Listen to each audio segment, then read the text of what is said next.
అందరికీ నమస్తే అండి. ఈరోజు చికెన్ పచ్చడి ఎలా తయారు చేసుకుందాము నేర్చుకుందాము.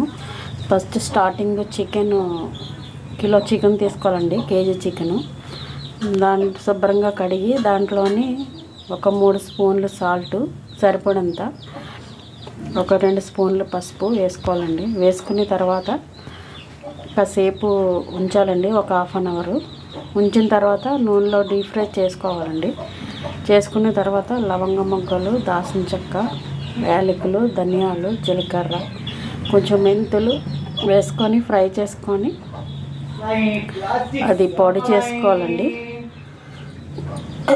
చికెన్ ఫ్రై అయిపోయిన తర్వాత అల్లం వెల్లుల్లి పేస్ట్ అదే నూనెలో వేపుకోవాలండి. వేపుకున్న తర్వాత ఈ పౌడర్ మిక్చర్ అందులో వేసుకోవాలండి. అలాగే పొడి కారం కూడా వేసుకోవాలి. వేసుకున్న తర్వాత ఈ చికెన్ డీప్ ఫ్రై చేసుకునేది మళ్ళీ అందులో వేసుకోవాలండి. వేసుకున్న తర్వాత చల్లారిన తర్వాత నిమ్మకాయలు పిండుకోవాలండి. అందరూ మా ఛానల్ని సబ్స్క్రైబ్ చేయండి ఫ్రెండ్స్. Thank you friends. ఎందుకంటే యూట్యూబ్లో వచ్చిన డబ్బులతో నేను సొంత ఇల్లు కొనుక్కోవాలని ఆశపడుతున్నాను ఫ్రెండ్స్. అందరూ సబ్స్క్రైబ్ చేయండి ప్లీజ్. Thank you friends.